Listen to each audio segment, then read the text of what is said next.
How to solve Instagram try again later. Hello guys, welcome back to this new short tutorial.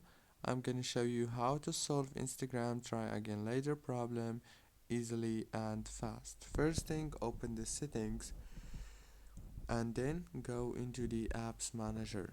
When you open the apps manager, now you have to search for Instagram right here. Click on it, and then here this is the app settings or the app informations page. First thing you want to do is click on this option of the force stop and then go to the notifications management, disable all the notifications and enable back. Go back, click on the permissions and make sure that all the permissions are enabled. Go back and then go to the data usage and disable the Wi-Fi and enable it back.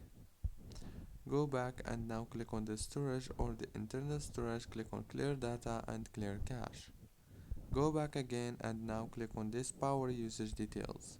It will take you here now. All what you want to do is make sure that the power consumption alert is enabled like this, and then click down here on this force stop as you can see. After this, now you have to restart your phone and reopen Instagram.